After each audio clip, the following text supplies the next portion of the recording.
Tomorrow will mark 1 week since Congress passed the Republicans' Major Budget Act. President Donald Trump signed his signature agenda just a day later on Independence Day. But what's in it and how it will affect Americans' day-to-day lives remains a mystery to most. Congressional correspondent Lisa Desjardins read just about every word of the nearly 900-page law. She's back at our super screen to help us make sense of it all. So, Lisa, I know you and the team broke out separate pieces of the legislation before, but it is such a big bill. Help us take the big picture view to start off. Right, and it's not just a big bill. In fact, it is the largest in terms of dollars, in terms of tax cuts and spending cuts in U.S. history. So it's easy to get lost in this, but I think we've found some ways to make it more understandable. First, let's look at the main blocks in this bill. There's really 6 of them.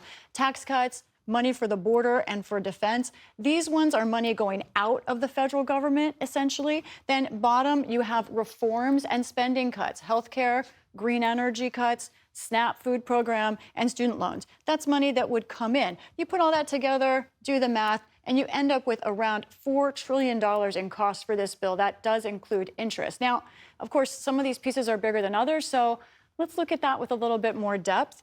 Imagine this bill, this is 100 dots representing 100% of the bill, money in and out, so we can compare what's happening in this bill. Let's look at those items we talked about just a minute ago, the border money and DOD, those SNAP cuts, student loan cuts, and then green energy. You can see that while they will affect millions, dollar-wise, they're not a huge part of the bill. Let's add something else. The health care cuts for Medicaid and the Affordable Care Act, a little bit more of the bill from that. But really, the giant factor in this bill are the tax cuts right there, more than 60% of the bill. These 3 dots are other miscellaneous things, but really, this bill is all about the tax cuts. So, Lisa, how should people understand how this bill affects them individually and precisely? Right. We've talked about income before on the show, but it isn't just income. In this bill, literally more than 100 different provisions affecting people. So we found a way to get it to some of the broad contours of who may gain or lose from this. Let's talk about individuals first. Right now, more taxpayers are individuals than families. You would benefit more as an individual if you earn over $50,000 because of the tax cuts largely. If you live in a high tax state, looking at you, New York, you would benefit because there is that state and local tax deduction in the bill. And if you're a farmer, there are subsidies here for you, and also the estate tax would be expanded on this bill with a higher maximum for that. You would lose more as an individual if you earn under $18,000, likely losing benefits potentially. If you work in solar or wind, that is an industry that will face some challenges because of this bill and the cuts.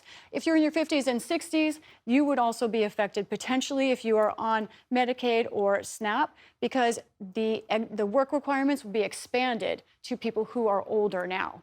One more, let's talk about families, a little bit different effects. If you're married and wealthy as a family, you're more likely to benefit. And if you have younger kids, that's because of the child tax deduction. Also, there's a $1,000 new trust account for kids. And if you own a family business, there's a tax cut or tax deduction in there for you that will be extended. Now, if you will lose as a family, if you're a single parent and low income, you will not be exempted from work requirements in the way that one parent may be in a married family. And if you have college-age kids, because of those student loan changes, there may be fewer student loans and they may be more expensive. So that's the who in all of this in the bill. Lisa, what about the when? When do some of the key pieces of this go into effect? It really will impact people and the economy, how this bill is rolled out. So let's just look at kind of a simple timeline and some of the things that are going to impact us immediately. Look at this, 2025, 2026. These tax cuts will go immediately into place, meaning for this tax year, when you file next spring, you can see these tax rates affecting you. Those cuts on taxes, on tips and overtimes, seniors, all of these tax cuts and extensions going into place now.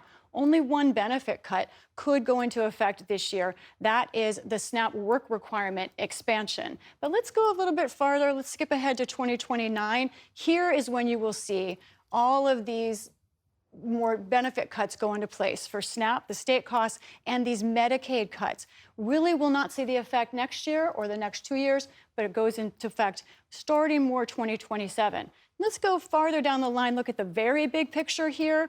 Now, you see these tax cuts on tips, overtime, seniors, and car loans, they will end in 2029. Big effect on the economy potentially, but do you notice anything political? How about this? 2026, that's when the next election is. Midterm elections, all of the tax cuts will be in place and very few of the benefit cuts. That's something Republicans clearly did thinking ahead. Lisa, you've gone through nearly 900 pages of this bill. What's something in there that people might miss?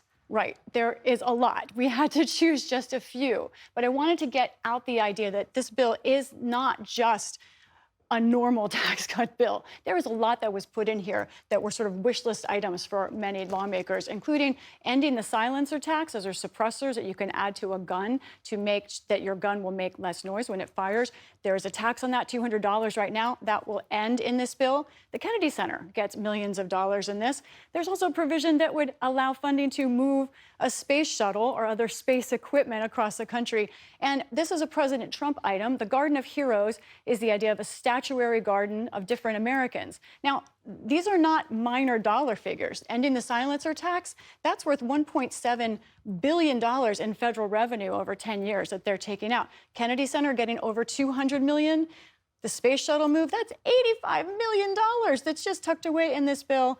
And President Trump's Garden of Heroes, $40 million. And these are just 4 of many of the little nuggets that are in this bill. Lisa Desjardins, thank you as always. You're welcome.